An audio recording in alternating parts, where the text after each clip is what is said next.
Olá, boa noite, boa tarde a todos, né? Quase noite. Tá procurando local de colocar as coisas aqui. Meu nome é Márcio, eu sou do Caronetas. A gente criou o Caronetas com uma ilusão ao nome carona com corneta, né? Assim, para ser bem explícito.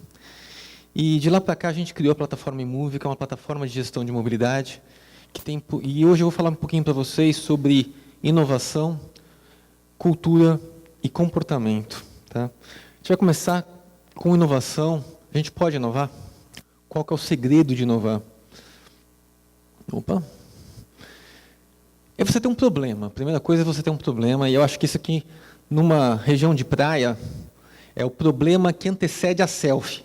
Se você sair numa selfie assim, postar, ou com um Chico Bento, né, que a gente chama, né, que é aquele cheiro verde ou coentro no dente, é um problema. Aí vai um chinês lá da China, porque tem chinês daqui também, e inventa um negócio desse que já sai um milho no potinho. Então essa é quase que uma inovação disruptiva também. Outra que eu acho muito interessante é essa que acaba com a dúvida se você vai sair de chinelo ou se vai sair de sapato, ou acaba com o problema se você fez as unhas ou não. Né? Você esconde aí. E eu tenho certeza que essa inovação, quando o cara perguntou para a mãe dele, falou, olha, o que você achou? Ela falou, horrível. E fez um bruto sucesso. Então tem coisas que você não entende, são inovações que podem causar impacto sem passar pela Fashion Week e serem aprovadas. Essa é uma inovação muito interessante do público masculino, principalmente, né? Porque a gente podia classificar como um equipamento de proteção solar, com um dispositivo anti-insolação e que tem um dispositivo também anti-desidratação. Tá? Então, você dá um nome complexo para um negócio simples. Agora, tem uma série de outras inovações interessantes, né? Algumas você pode fazer em casa, outras você não pode fazer num rio poluído, e algumas, como essa aqui da mesa embaixo, você não pode contar para a Secretaria Municipal de Trânsito que você está fazendo. Tá? Agora, a inovação que eu mais gosto é essa aqui. Quem tem um desse em casa? Eu tenho 2. Eu acho fantástico. Por que é algo fantástico e algo muito atrativo? Porque ela tem eficiência, né? Você mata o mosquito, e não tem dúvida disso. Tem praticidade, quer dizer, você de noite, no escuro, você faz assim, você acerta o desgraçado. E satisfação, você ouve ele queimar. Né? Então, acho que essa resposta é super importante para você fazer com que alguma coisa pegue de vez. Bem, aí a gente vai para a educação no trânsito e como é que a gente aprende com os patos alemães, né? E fala assim, vamos fazer uma mudança cultural. Olha só, o pato olha o sinal vermelho e fica quietinho. Tá? Depois, o pato líder fala, está na hora. Ele enxergou o verde. Ninguém acredita nisso, né? Mas isso é um pato alemão. Tá? Então, quando você fala em inovação, só sem cultura, dificilmente você transforma. Né? A cultura, ela precisa de um agente de mudança, né? Que é quem faz com que a cultura se transforme e se propague e vire uma ação, efetivamente, né? Vire um comportamento. Então, as empresas, elas são polos geradores de tráfego. Elas convidam o usuário a se deslocar diariamente do ponto A ao ponto B. E os usuários, eles são guiados pelo que ela dá. Então, por exemplo, se a empresa dá uma vaga, ele vai de carro. Se a empresa dá vale transporte, não dá dinheiro, não tem nenhum outro subsídio para ela mudar de transporte e vir de bicicleta, ela vai adotar aquele comportamento. Então, a empresa ela é fundamental para transformar a mobilidade da cidade, e é disso que nós vamos falar hoje. O direito de ir e vir, que é um direito fundamental, ele gera viagens pendulares. Essas viagens, elas geram congestionamentos, emissões e custos para todo mundo, para a empresa e para o usuário.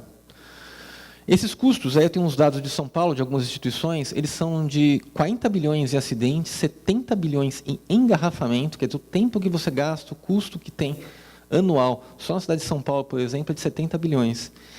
E a gente tem um registro de aumento de emissões de 400% nos últimos 50 anos. Agora, existem os custos diretos, né, os custos que o funcionário ou a empresa gastam de alguma forma. Então, quando o funcionário sai a pé de casa, ele gasta em transporte público, normalmente 6%, que é o que se desconta do salário, né, institucionalmente, e a empresa normalmente completa em torno de 3%. Então, eles gastam perto de 10% em mobilidade. Então, todo o salário do funcionário, 10% dele, ele vai para a mobilidade.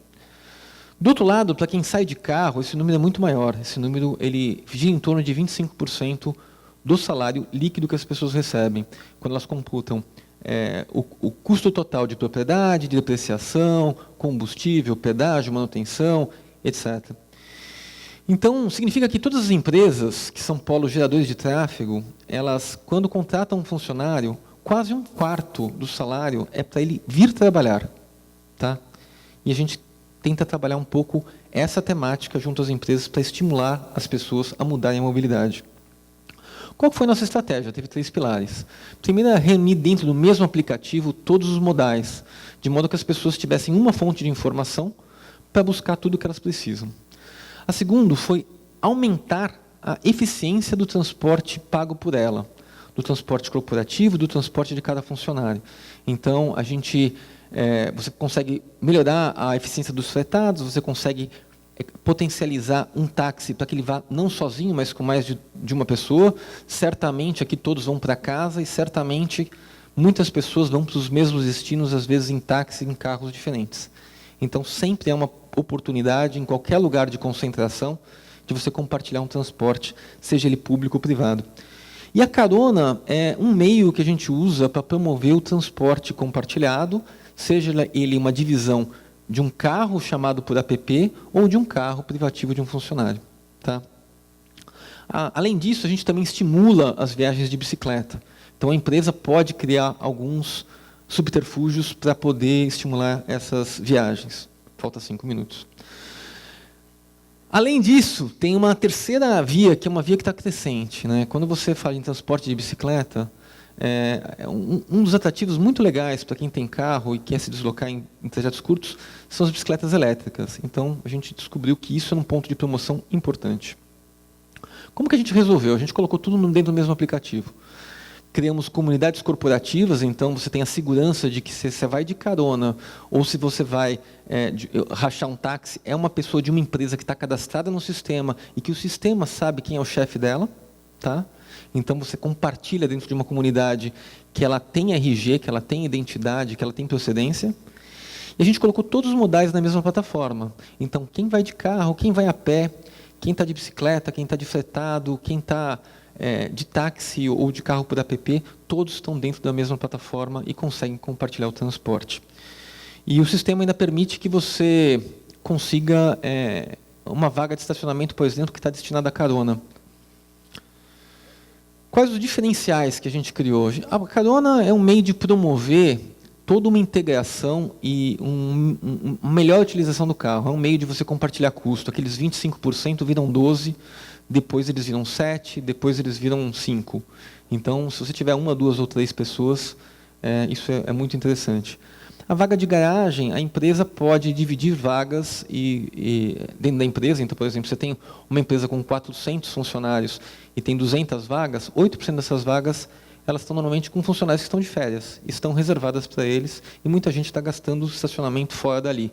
Então, você pode direcionar isso para o aplicativo gerenciar essas vagas.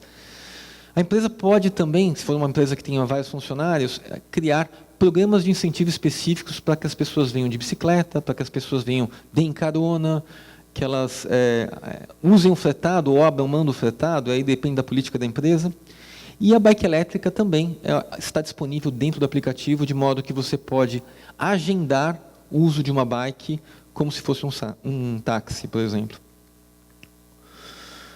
Qual foi o aprendizado, e aí nessa trajetória de inovação que a gente teve? Né? A gente criou, primeiro, um sistema de caronas, e a gente descobriu que não adiantava ter só um lado da história, que é só a pessoa que está de carro ou que precisa de carona.